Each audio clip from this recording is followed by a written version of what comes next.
hermanos, estamos ya en el 19 de septiembre. Es lunes, con mucha calor en esta Murcia, y hoy nos va a hablar Lucas en el capítulo 8, versículo del 16 al 18. Estamos en el ciclo C y también en el año 2016. Lucas recoge aquí una serie de dichos propios de la sabiduría popular, la que muchas veces vale más que nada, con los que quiere insistir en un punto: no esconder el mensaje de Jesús. No sería extraño que en aquella primera comunidad hubiera prendido no solo el desánimo, sino también el miedo, por las consecuencias que se derivan del enfrentamiento con la autoridad judía. La imagen asocia el mensaje a la luz. Realmente, esta imagen tiene connotaciones que evocan incluso la misma divinidad. Aparece que el término Dios, que llegó al mundo grecolatino, procede del sánscrito, que significa luminosidad. La luz se asocia también al conocimiento, cuyo opuesto es la ignorancia, la oscuridad. Y en cierto sentido podemos encontrar un paralelismo. El conocimiento nos conduce al secreto último de lo real, de lo que somos. Pero no se trata de un conocer racional o conceptual el pensamiento, sino de un conocimiento inmediato, autoevidente, que es posible cuando se acalla la razón. Silenciar la mente no significa en absoluto desvalorizarla, ni mucho menos prescindir de ella, sino situarla en su lugar. La mente, hermano, es una herramienta preciosa y poderosa, siempre que la vivimos a nuestro servicio y somos conscientes de sus límites.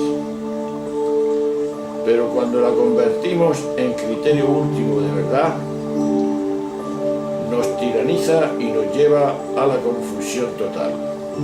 La hacemos crecer que no existe nada más que lo que ella puede percibir. Pero creo que estamos equivocados. Hay otro conocer que no pasa por la mente, aunque tampoco vaya contra ella. Hablamos de un conocimiento no irracional o racional, sino transracional, que requiere el silenciamiento mental.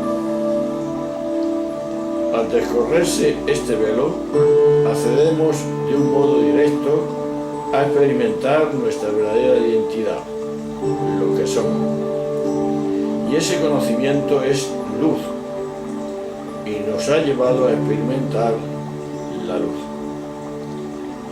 No es extraño que nuestros antepasados se refieran con ese término luz, Dios, el misterio trascendente. Pero la palabra de Jesús invita a acercarse a la luz, a conocer ese modo, y termina con un aviso que de entrada podría sonar extraño. Al que tiene se le dará, y al que no tiene se le quitará hasta lo que cree tener. No hay alguien que dé o quite, premie o castigue como pensaría la conciencia mítica. El significado es más simple. Quien entra por el camino de conocer, cada vez verá más.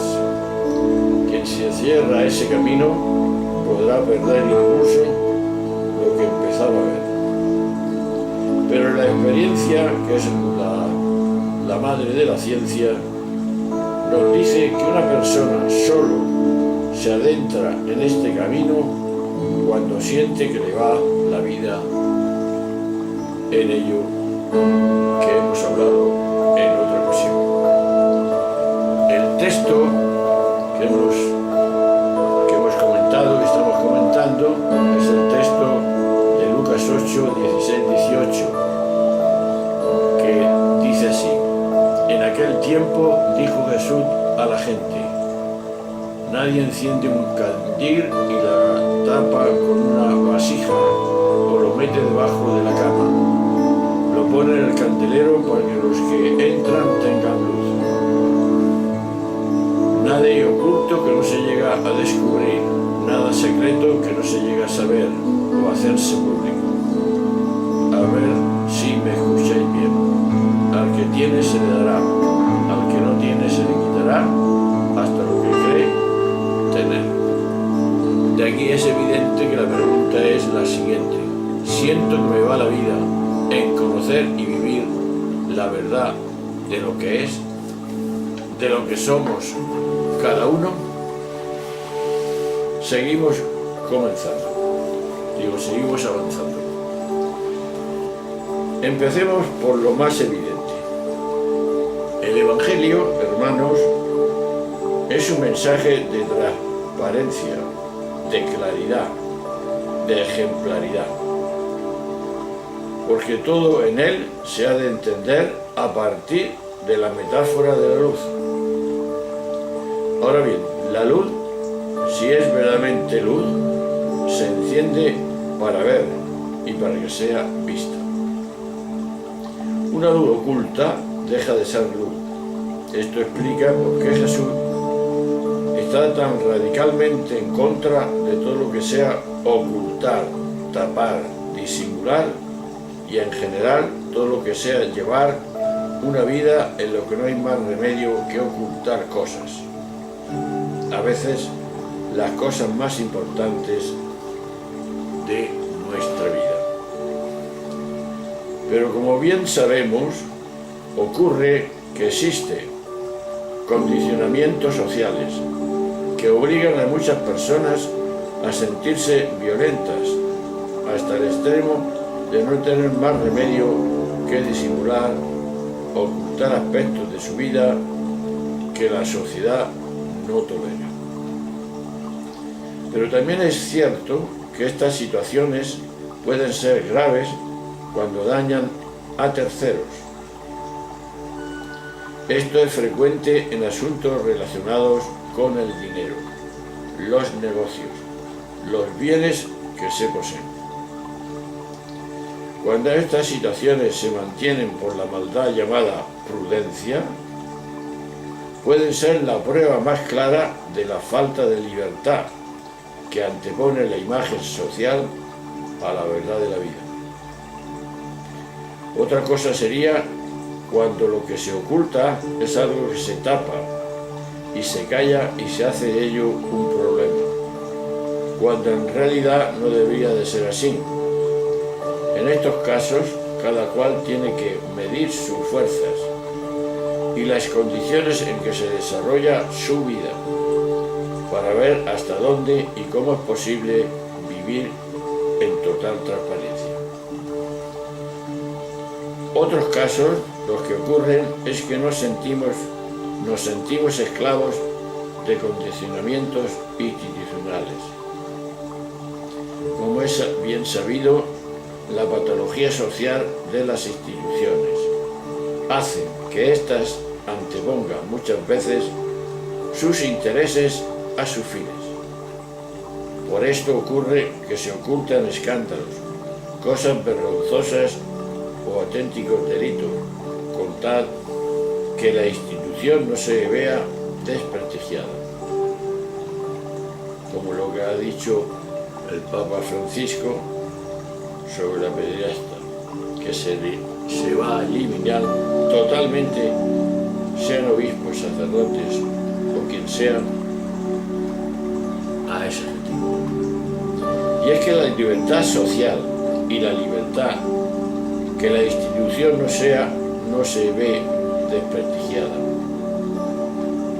Y es que la libertad social y esta libertad institucional son los pilares que hacen posible que la luz del Evangelio ilumine a este mundo. Jesús lo dijo en los interrogatorios de la pasión. Yo he hablado con libertad, parresía, abiertamente al mundo. Lo dice San Juan en el capítulo 18, versículo 20. Y por eso las instituciones, empezando por la Iglesia, tendrían que afrontar si pueden o no pueden predicar el Evangelio desde una coherencia total, para poder ser esa luz del mundo. Pues bien, realmente es lo que estamos añorando los cristianos, es que la Iglesia sea una luz en el camino, una luz que ilumine nuestro sentido profundo de la verdad y en conocer y vivir esa verdad de lo que cada uno somos. Bueno, pues nos vemos en la próxima sesión y ahora escuchar una música relajante.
Seguimos en nuestra reflexión. Hoy es 20 de septiembre. Con mucho calor todavía. Es martes de la semana del tiempo ordinario, la 25. Estamos en el grupo C y es el año 2016. Quien nos relata este hecho es y sigue Lucas 8, del 19 al 21. Dice así: en aquel tiempo vinieron a ver a Jesús su madre y sus hermanos, pero con el gentío no lograban llegar hasta él. Entonces le avisaron: tu madre y tus hermanos están fuera y quieren verte. Él contestó: mi madre y mis hermanos son estos, los que escuchan la palabra de Dios y la ponen por obra. La pregunta es: ¿crece mi conciencia de unidad con todos los seres humanos? Una pregunta muy importante.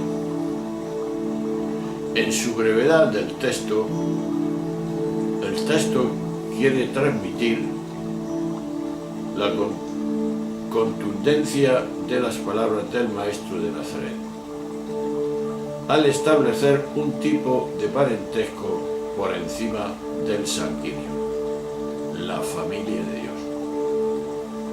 De este modo, aquella sociedad donde una persona era reconocida por el grupo o la familia a la que pertenecía, Jesús rompe un tabú que se consideraba intocable. El evangelista subraya además que los parientes de Jesús están fuera, no pertenecen a su círculo.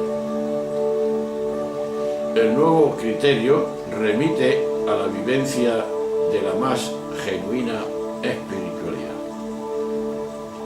La familia es anterior y su naturaleza es infinitamente más radical, porque emana nada menos que del origen común que todos compartimos.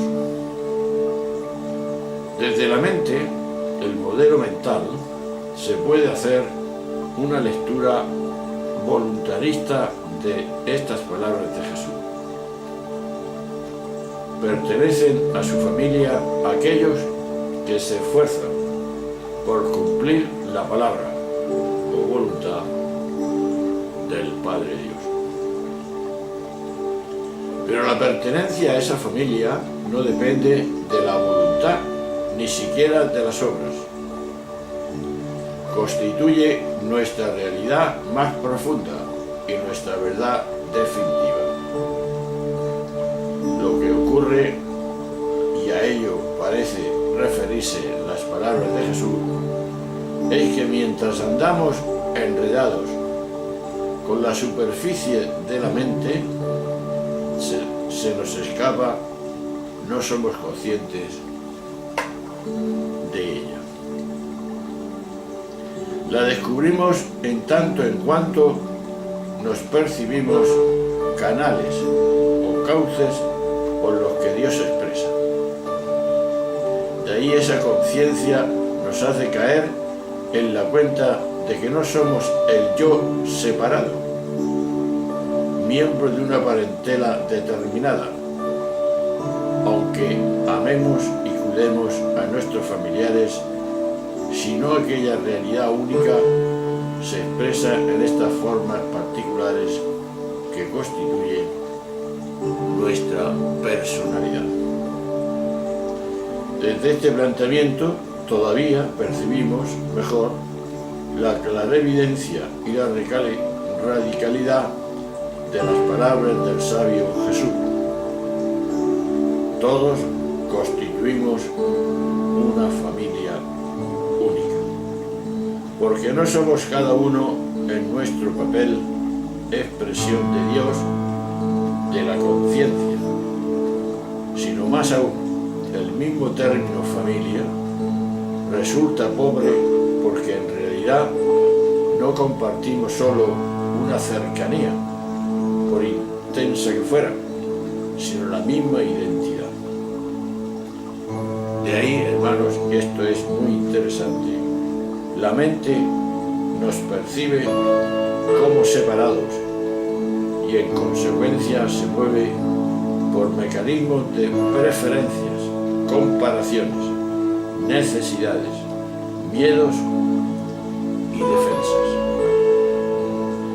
Por eso, en la medida en que somos capaces de silenciar la mente dichosa, muy provechosa pero algunas veces estorba, nos descubrimos compartiendo aquella misma y única realidad que todos somos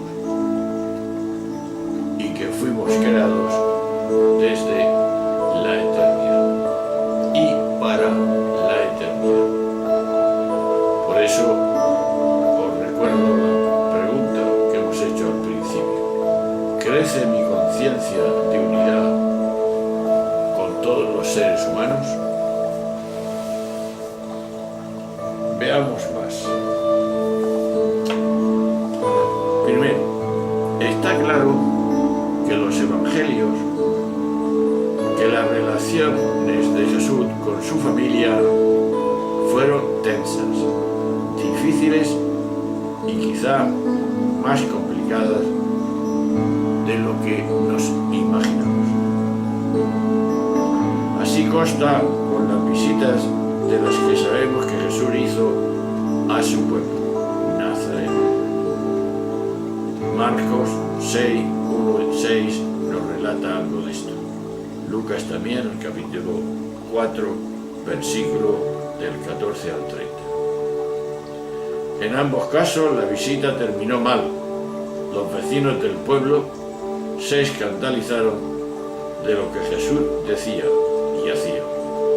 Marcos capítulo 6, versículo 3. Y se cuenta que la situación llegó al extremo de que intentaron matarlo tirándolo por un barreno. Lucas 4, capítulo 29. Más aún, en una ocasión, sus parientes fueron a por él porque pensaban que se había vuelto loco. Es impresionante esto, En Marcos nos detalla este hecho. Marcos 3, versículo 21. Y según Juan 7, versículo 5, sus parientes no creían en él, es decir, no se fiaban de Jesús.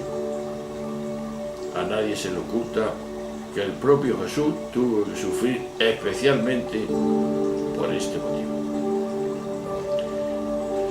Y él lo reconoció en público. Solo en su tierra, entre sus parientes y en su casa, desprecian a un profeta, el profeta Jesús.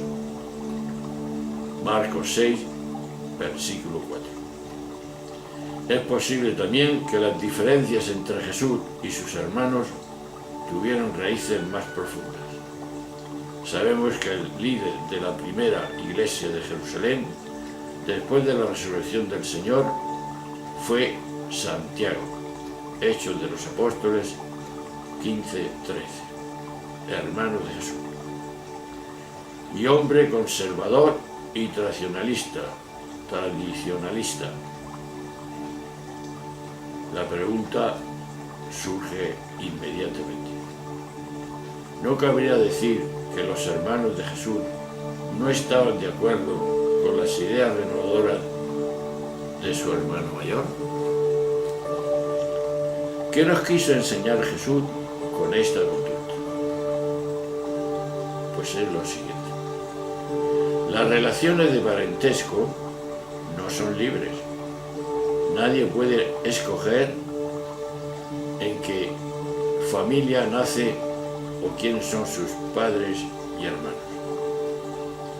Las relaciones basadas en motivaciones religiosas son como la amistad, relaciones que dan cual elige libremente. Se trata, por tanto, de una convicción libre, que en definitiva representa una opción del espíritu, una forma de espiritualidad. El respeto y el amor que une a las personas por la misma fe se basa en la relación con cada cual acepte libremente. Para eso, Jesús, esto es el ideal de toda relación humana. La relación basada en la libertad, el respeto y la tolerancia y la bondad está por encima del todo.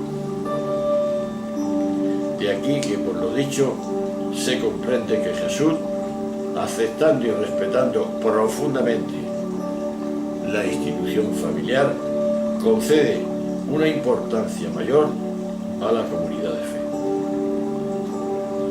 ¿Dónde está el problema? El problema que se suele presentar con tanta frecuencia radica en que la religiosidad se reduce a unas meras prácticas rutinarias, al tiempo que las verdaderas relaciones comunitarias son muy frágiles y no existen en absoluto.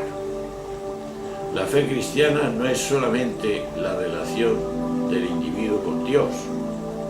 Además de eso, es también relación con los demás miembros de una comunidad de fe. Las parroquias y a veces los mismos conventos se reducen a grupos humanos que coinciden en una determinada práctica religiosa. De aquí la pregunta importante. ¿No tendrá eso su explicación en que nuestra fe es más deficiente de lo que nos imaginamos? Esto es duro, pero es real y tenemos que examinarlo. Y si lo examinamos bien, avanzaremos en el comienzo, en el camino de conocer lo que somos cada uno. Crece mi conciencia de unidad con todos los seres humanos. Pues ahí nos quedamos. Veremos. La próxima fiesta será el 21 de septiembre, miércoles, que es la festividad de San Mateo. Bueno, hermanos, pues ahí los dejo con una música